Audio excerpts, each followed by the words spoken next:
So when we talk about the prospects inside the UFC's 135-pound women's division, uh, it's easy. There's only one. There's only one that meets my criteria. That's not to say that this division's dead by any means or anything like that. I think the women's 135 pounders, there's a lot of good fighters there, but maybe a lot of them have already fought in main events, co-main events. But yeah, getting back to the top pick, Kettlin Vieira, 7-0. She won her UFC debut via split decision, and there's a tough fight coming up. Whatever the outcome of that fight, I don't think it's going to determine her long-term future in the UFC. I think that there's going to be a place for her. Obviously, I think the big question for the UFC is what do they do? Do they go and open a 125 division? Looking at the future, let's say, of the division at 135, it may be tough for them to open up a 125 division in the near future. Now, having said that, outside of the UFC, there are tons of good fighters at 135 in the women's. Topping my list is a 14-0 Brazilian Talia Santos, 9 first-round TKOs, very good range of kicking, punches, and elbows. She's also got a couple of victories via submission, and she's still only 23 years old. The UFC, if they need the talent, they can definitely look to her, and she'll be able to step in straight away and compete at the UFC level. Next on my list is Lucy Puttallova. She's 6-1. She did lose to current UFC fighter Linda Landsberg, and she lost by decision, which actually to me is very impressive because Landsberg is an incredibly tough hitter. Landsberg stepped in to fight Cyborg, and I think she put up a pretty good showing of herself. But Landsberg is known, for knocking people out. So for Puttallova to survive that, I think it shows she's got a very solid chin. Puttallova first 2 wins were by doctor stoppage TKOs. Her next were by decision, and then her last 2 were by submission. So she's a very well-rounded fighter. 5'11", I think she's pretty tall for women's division. So, the bullet could go far in the UFC, I think. Number 3 on my list is Agnes Kennedy. Her surname in Polish actually means bear. So it's kind of funny. She's got another nickname, Kuma. But I think, if she makes a switch to the UFC, she definitely needs to change that to bear. Currently, she's 9-0. I think the record is good. She's got 5 TKOs, 2 submissions, and 2 decisions. So, it shows she's quite well-rounded. But I think we have to consider her as a prospect. She's not at UFC level yet. Maybe they invite her over, agree something with Invicta, or they bring her in and give her a few easier fights to see where she's at, a few gatekeeper kind of fights. But I think in the long term, maybe 2018, we'll see Agnieszka Niedźwiedź fighting in the UFC and winning. Number 4, Aspinall, 5-0, all inside Invicta, 3 TKO victories, 1 submission and 1 decision. Still only 21 years old, so she's got a lot of time to improve. I think she's in the right place for her. So I don't think there's any need to rush her to the UFC. One thing that stands out about her for me is she's got vicious elbows. And the only other woman that I've really seen where I felt the elbows were vicious was Jędrzejczyk when she was fighting against Esparza. Number 5 on the list, Yeon Kim.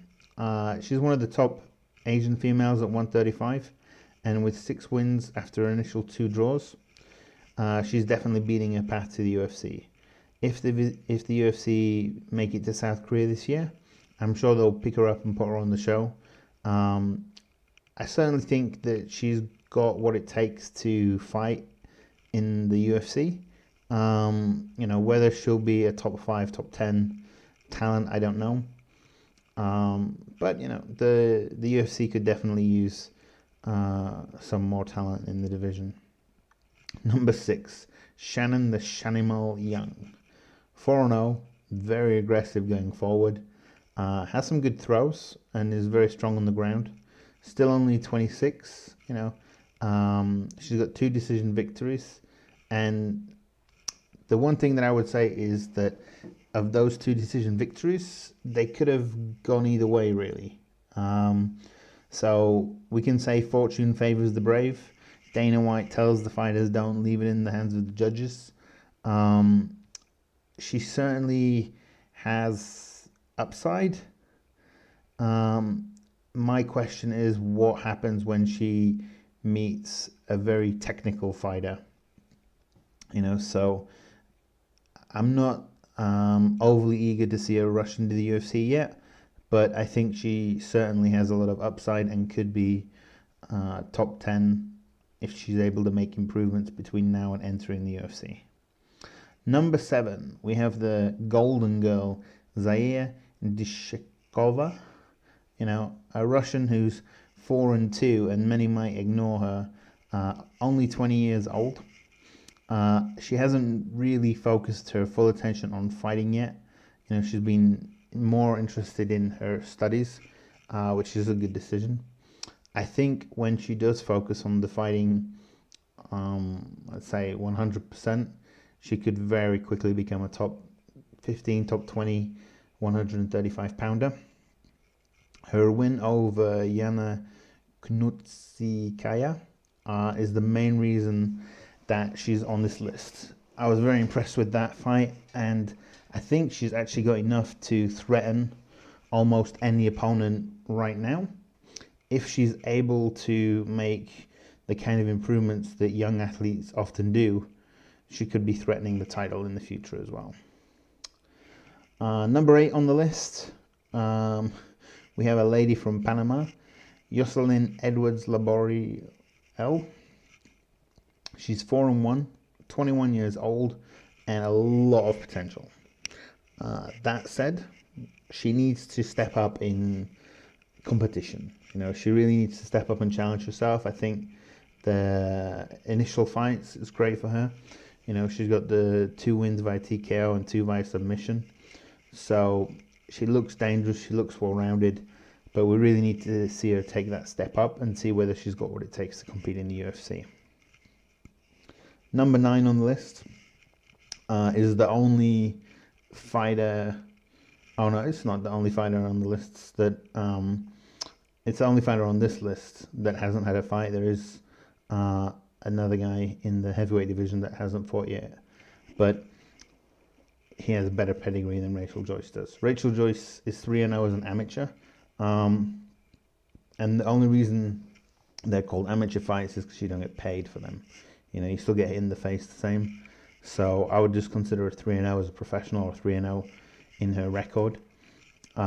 She's a tough lady. You know, I think she's certainly got the right attitude for this, but we need to see her fighting professionally. First of all, we need to see her fighting against better fighters to know what kind of upper ceiling she's got there.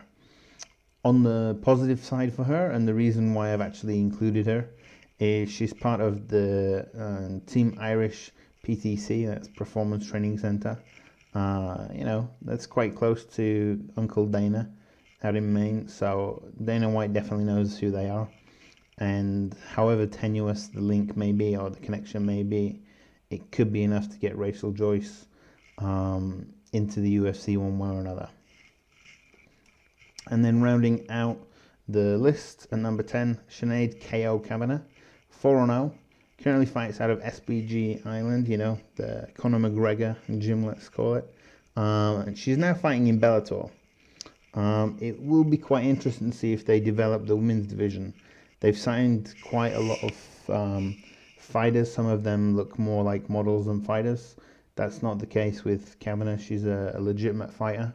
And the last win against Elena Kaliondo, the young Greek prospect, was what impressed me and got her into this list. So currently she's got 2 KOs and 2 decisions.